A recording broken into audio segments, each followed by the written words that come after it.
16. Mes nouvelles fonctions n'avaient rien de particulièrement réjouissant. Le seul avantage que j'y gagnais était de n'avoir plus de vaisselle à laver. J'ignorais tout des plus simples devoirs d'un second et je me serais trouvée dans de vilains draps si l'équipage ne m'avait témoigné une louable sympathie.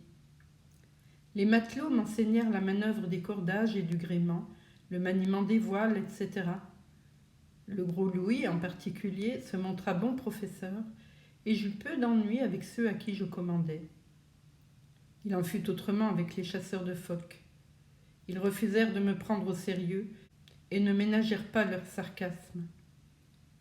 Il est certain que le terrien que j'étais faisait dans le rôle de second d'une goélette assez triste figure. Mais ces plaisanteries dont on me lardait ne m'étaient pas moins désagréables. Sans que je me sois plaint à lui, Loup Larsen intervint en ma faveur et exigea que soit respectée envers moi l'étiquette maritime la plus stricte. Il n'en avait pas fait autant pour le pauvre Johansen. Il tempêta, menaça, et non sans grognement, mit les chasseurs à la raison. De l'avant à l'arrière, je fus, comme il l'avait dit, Monsieur Van Weyden, gros comme le bras, et ce n'est plus qu'entre nous que lui-même m'appela Hump. Je prenais désormais tous mes repas avec lui. Mais si, pendant que nous mangions, le vent tournait de quelques points, Loup Larsen m'ordonnait « Monsieur Van Weyden, veuillez nous mettre bâbord à mur. » Je me levais et quittais la table et montais sur le pont. Là, je faisais signe à Louis de venir me parler et il m'apprenait de quoi il s'agissait. Au bout de quelques minutes, clairement renseigné, je lançai mes ordres. Je me souviens qu'une fois, Loup Larsen parut en scène à cet instant précis. Il s'arrêta près de moi en fumant son cigare et resta jusqu'à la fin de la manœuvre. Il m'entraîna ensuite jusqu'à l'arrière. « Hump, me dit-il, pardon, monsieur Van Weyden, toutes mes félicitations. Je crois que vous pourrez bientôt renvoyer les jambes de votre père dans sa tombe. Vous avez découvert les vôtres et appris à vous tenir dessus. Encore un peu de travail, l'expérience de quelques tempêtes, et à la fin de votre croisière, vous serez parfaitement apte à commander une goélette de cabotage. » La période qui s'écoula entre la mort de Johansen et notre arrivée dans la zone de chasse fut la plus heureuse de mon séjour forcé sur le Fantôme. Loup Larsen me témoignait une considération fort honorable, l'équipage ne m'était pas hostile et j'étais loin du contact irritant de Thomas Mugridge. Je dois avouer d'autre part que je m'habituais de jour en jour à ma nouvelle situation et que j'étais en somme satisfait de moi. Pour un second improvisé, je ne m'en tirais pas mal. J'en arrivais même à aimer le roulis et le tangage du Fantôme qui, en oscillant sur la mer des tropiques, faisait voile vers la petite île où nous devions renouveler notre provision d'eau. Bonheur tout relatif, entendons-nous bien. Je devrais dire plutôt une misère moindre, qui s'intercalait entre l'extrême misère d'hier et celle, pis encore, de demain. Le Fantôme, si mon sort personnel s'y était amélioré, continuait d'ailleurs à être un bateau d'enfer. Il n'y avait plus pour les matelots de paix ni de répit. Loup Larsen leur faisait payer cher leur mutinerie et l'attentat dont il avait failli être victime. Matin et soir, jour et même nuit, il s'acharnait à leur rendre la vie intenable. Son esprit ingénieux excellait à inventer 1000 tracasseries savantes qui exaspéraient sans trêve l'équipage et le poussaient peu à peu à la folie. J'ai vu Loup Larsen obliger Harrison à se lever en pleine nuit pour monter sur le pont et aller ranger un pinceau à goudron qu'il avait laissé traîner. Et tous les hommes qui n'étaient pas de quart durent se réveiller et quitter leur couchette comme lui afin de l'accompagner et de le regarder faire. Petit détail si l'on veut, mais qui montre bien à quelles inventions odieuses, sans cesse renouvelées, se complaisait Loup Larsen, et quels en pouvaient être les effets sur la mentalité de l'équipage. Il en résultait, cela va de soi, des murmures et maintes petites révoltes qui n'allaient pas sans coups donnés et reçus. Il y avait toujours 2 ou 3 hommes occupés à soigner leurs blessures, mais une action concertée, un peu importante, était impossible en présence du véritable arsenal qu'enfermait la cabine de Loup Larsen. Une mutinerie en règle était condamnée d'avance. Leach et Johnson étaient naturellement les deux principales victimes des vengeances de Lou Larsen. Johnson ne réagissait point. Son visage reflétait une sombre mélancolie, et rien qu'à le regarder, je sentais saigner mon cœur. Quant à Leach, son humeur combative n'avait pas fléchi. L'insatiable fureur qui le dévorait ne lui laissait pas le temps de gémir. À la seule vue de Lou Larsen, ses lèvres se crispaient en un rictus satanique, et sa gorge, inconsciemment, étouffait un rugissement rauque, tandis qu'il suivait du regard l'objet de sa haine. Je me souviens que sur le pont, par un beau jour ensoleillé, ayant à lui donner un ordre, je vins derrière lui et lui touchai l'épaule. Au contact de ma main, il eut un violent sursaut et bondit en avant avec un cri féroce. Puis il se retourna et, m'ayant reconnu, il se calma. Il m'avait pris d'abord pour Lou Larsen. Avec quelle joie lui et Johnson l'auraient tué s'ils l'avaient pu.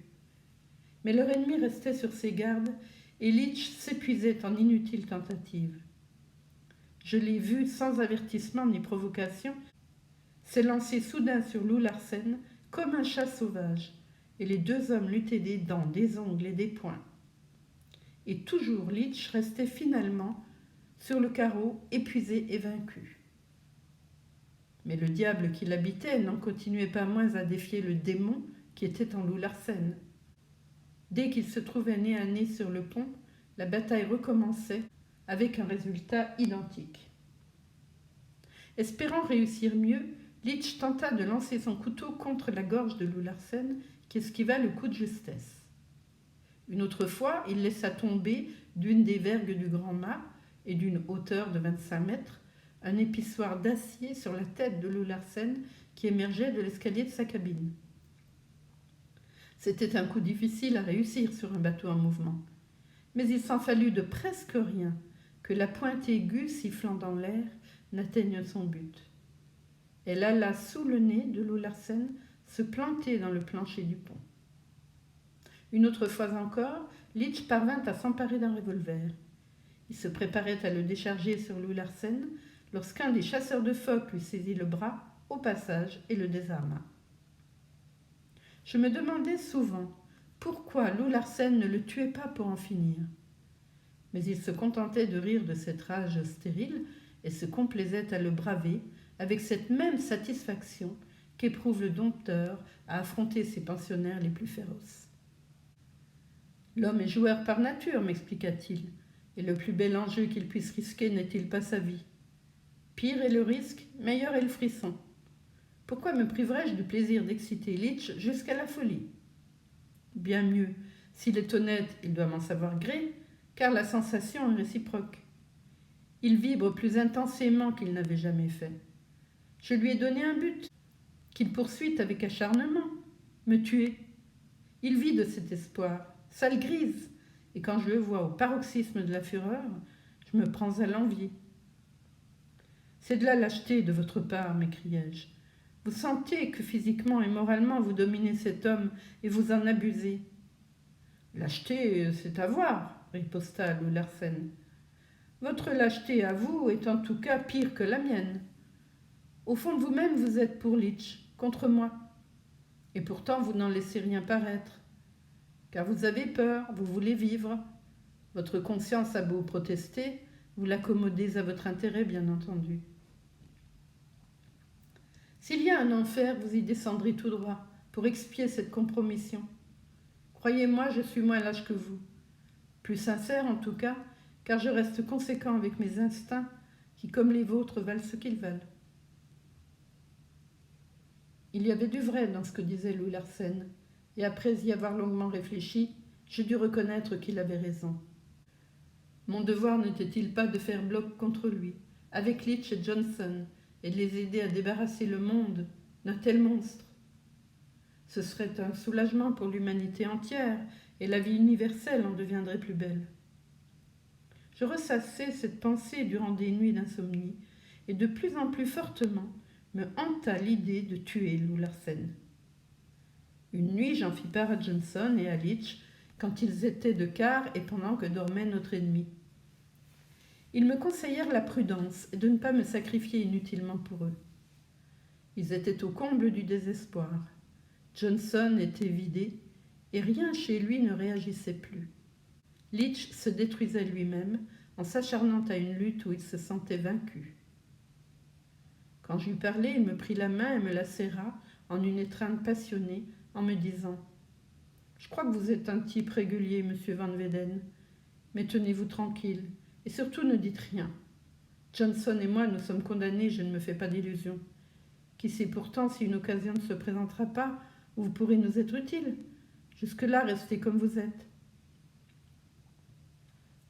Le lendemain, alors que se dessinait à l'horizon l'île Wainwright, il y eut une rencontre plus sévère encore que les précédentes entre Lou Larsen, Johnson, qui l'avait attaqué le premier, et Leach accourut au secours de son camarade. Quand il les eut terrassés tous deux comme d'habitude, pour la première fois il prophétisa nettement. « Toi, Leach, tu sais aussi bien que moi qu'un de ces jours je te tuerai. » Leach répondit par un ricanement satanique. « Et toi, Johnson, je n'aurai même pas besoin de te régler ton compte. D'ici peu, tu seras tellement dégoûté de la vie que tu te balanceras par-dessus bord. » Il ajouta, m'ayant tiré à part, « C'est une suggestion qu'il va méditer. Je parie un mois de paye qu'il la suivra. » J'avais espéré que les deux victimes désignées trouveraient l'occasion de s'échapper pendant que nous ferions notre eau à l'île Wainwright. Mais Lou Larsen avait pris ses précautions et bien choisi les lieux. Le fantôme, après avoir franchi la ligne des brisants, avait jeté l'ancre à un demi-mille du rivage, dans une crique déserte sur laquelle s'ouvrait une gorge profonde, encadrée de falaises volcaniques qu'aucun homme ne pouvait tenter d'escalader. C'est là que, sous la surveillance de Lou Larsen, qui était lui-même descendu à terre, les matelots, y compris Leach et Johnson, emplirent d'eau douce les barils qu'ils faisaient ensuite rouler jusqu'à la grève où on les embarquait dans les canots. Et une tentative d'évasion à bord d'un des canots apparaissait tout aussi chimérique. Harrison et Kelly, cependant, tentèrent le coup. Partis de la goélette avec un tonneau vide, ils ne tardèrent pas à modifier la direction du canot. Au lieu de ramer vers la grève, ils gouvernèrent vers un des promontoires écumants qui l'encadraient. Derrière, c'était la liberté. Sur son revers s'étendaient plusieurs jolis villages, élevés par des colons japonais, à l'orée de riantes vallées qui s'enfonçaient vers l'intérieur de l'île. S'ils réussissaient à gagner leur but, les deux hommes pourraient tranquillement défier Lou Larsen. Je n'avais pas été sans remarquer que durant toute la matinée, deux chasseurs de phoques n'avaient pas cessé de faire les 100 pas sur le pont du fantôme, leur fusil sous le bras. Je ne tardai pas à comprendre pourquoi. Ils épaulèrent et ouvrirent le feu à volonté sur les deux déserteurs. Entre les deux tireurs s'engagea un concours d'adresse. Leurs balles commencèrent par ricocher, inoffensives, sur la surface de l'eau, à droite et à gauche du canot. Mais comme les matelots continuaient hardiment leur fuite, le tir se précisa et les balles se rapprochèrent de plus en plus. « Tenez, regardez, monsieur Van Weyden, me dit Smoke, je vais choper l'aviron droit de Kelly. » Je portai à mes yeux la longue vue du bord et vis en effet le plat de l'aviron, soigneusement visé, voler en éclats. Le canot oscilla, puis les trois autres rames furent cassées net. Avec les débris qu'il leur restait, Harrison et Kelly tentèrent de ramer encore. Après une nouvelle grêle de coups de feu, les manches des avirons furent réduits en miettes. Kelly arracha une planche du fond du canot et commença à pagayer. Mais les éclats du bois s'enfoncèrent dans ses mains et il lâcha prise avec un cri de douleur. Alors ils abandonnèrent la partie et laissèrent leur canot s'en aller à la dérive. Peu après, un autre, expédié de la grève par Lou Larsen, vint les rejoindre et les prendre en remorque, jusqu'au fantôme. Tard dans l'après-midi, nous levâmes l'ancre et nous éloignâmes. Nous n'avions plus devant nous que la seule perspective de 3 à 4 mois de chasse dans la zone phoquière où nous arrivions. Perspective peu réjouissante. Ce fut le cœur gros que je repris mon travail. Une atmosphère sinistre s'apesantissait sur le fantôme. Lou Larsen s'était retiré dans sa cabine, en proie à un accès de ses étranges maux de tête. Harrison se tenait à la barre, l'air en apparence indifférent, s'appuyant à demi sur la roue du gouvernail, comme écrasé sous son propre poids. Le reste de l'équipage était lugubre et silencieux. Je trouvais Kelly accroupie contre l'écoutille du poste d'avant, la tête sur ses genoux et les bras autour de sa tête, dans une attitude d'inexprimable abattement. Poussant plus loin, je découvris Johnson, étendu de tout son long sur le bec extrême de la proue. Il regardait fixement l'étrave barater la mer écumeuse, et je me souvins avec horreur de l'ignoble suggestion de Lou Larsen. Ces paroles semblaient commencer à porter leurs fruits. Je tentai de rompre le cours des pensées morbides de Johnson et l'appeler. Mais il se contenta de sourire tristement et ne bougea pas. Comme je retournai vers l'arrière, Litch s'approcha de moi. « Je voudrais vous demander une faveur, monsieur Van Weyden, dit-il. Si vous avez la chance de revoir Frisco, voulez-vous aller voir un certain Matt McCarthy? C'est mon vieux. Il vit sur la colline, derrière la boulangerie de Mayfair, dans une échoppe de savetier que tout le monde connaît dans le quartier. Vous n'aurez pas de peine à le trouver. Dites-lui que je regrette sincèrement tous les embêtements que je lui ai causés et toutes les bêtises que j'ai faites. Et puis encore, dites-lui de ma part que Dieu le bénisse. » Je hochai la tête et répondis. « Nous verrons tous San Francisco, mon vieux Litch, et tu seras avec moi quand j'irai rendre visite à McCarthy. »« J'aimerais vous croire, dit-il en me pressant la main, mais c'est impossible. Lou Larsen me réglera mon compte, je le sais. Tout ce que je souhaite maintenant, c'est qu'il fasse vite. » Lorsqu'il me quitta, j'avais le même désir. Puisque cela devait arriver, mieux valait une expédition rapide. L'angoisse générale m'enveloppait dans ses replis. Le pire paraissait inévitable. Et tout en me promenant sur le pont, je sentais le matérialisme dissolvant de Lou Larsen m'envahir. La vie n'était-elle pas réellement une chose sordide? Quelle intelligence supérieure pouvait bien présider aux événements ignobles dont j'étais témoin? C'était déjà trop que Dieu les permette.